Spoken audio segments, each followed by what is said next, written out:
BSP अध्यक्ष मायावती ने दावा आज ये किया कि उत्तर प्रदेश में जो अगली सरकार है वो उनकी पार्टी मतलब बीएसपी बनाएगी। पार्टी के प्रबुद्ध सम्मेलन के खत्म होने के मौके पर लखनऊ में मायावती ने कहा है बीएसपी पूर्ण बहुमत से सरकार बनाएगी। मायावती ने यह भी कहा कि अगर ब्राह्मण समाज उनके साथ आ गया तो बीएसपी की जीत निश्चित है। मायावती की तरफ से कहा गया ब्राह्मण बीजेपी से बहुत नाराज है, अनुसूचित जाति के लोग उनके साथ थे और आगे भी रहेंगे और ऐसे में ब्राह्मण उनकी पार्टी का साथ देगा और 2022 उत्तर प्रदेश विधानसभा चुनाव बीएसपी की बहुमत की सरकार बनेगी। ये दावा जो मायावती की तरफ से किया गया है। इतना ही नहीं, मायावती ने यह भी कहा कि आगे से अब वो स्मारक, पार्क या संग्रहालय नहीं बनवाएंगी। मायावती के मुताबिक जिन महापुरुषों के नाम पर जो स्मारक बनना था वो अब बन चुके हैं। अपने ब्राह्मण समाज के लोगों को भी दलितों की तरह कभी भी ना गुमराह होने वाला तथा ना ही किसी के बहकावे में व प्रलोभन आदि में भी आने वाला समाज बनाने का हर संभव पूरा प्रयास किया है।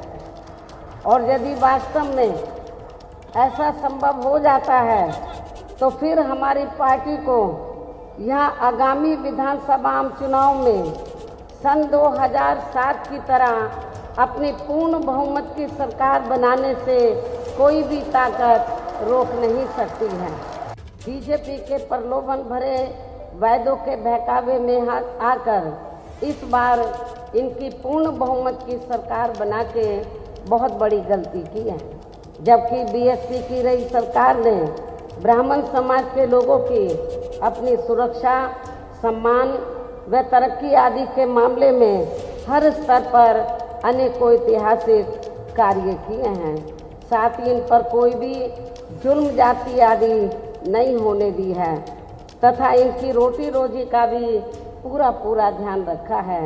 इसके साथ साथ हमने अपनी पार्टी संगठन में व चुनाव में टिकट देने तथा सरकार बनने पर मंत्री आदि बनाने के मामले में भी इनको उचित प्रतिनिधित्व दिया।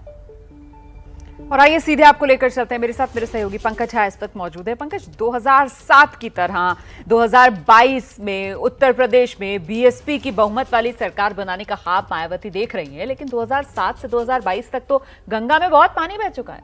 वो ब्राह्मण वोट जिसको लेकर मायावती सपने सजो रही हैं कि उनके साथ आ जाएंगी, वो तो मजबूती से बीजेपी के साथ खड़े हुए हैं ना। ऐसे में मायावती ये ख्वाब किस आधार पर सजो रही हैं?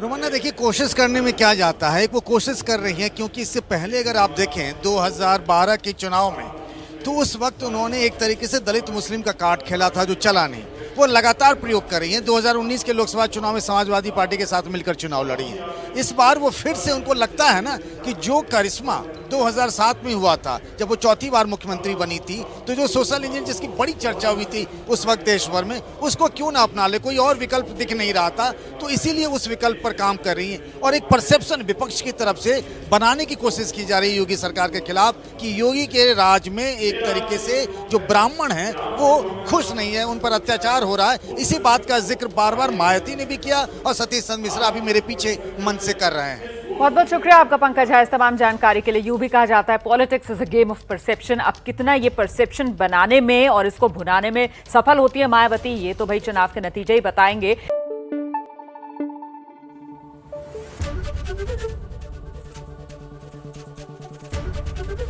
एबीपी न्यूज आपको रखे आगे।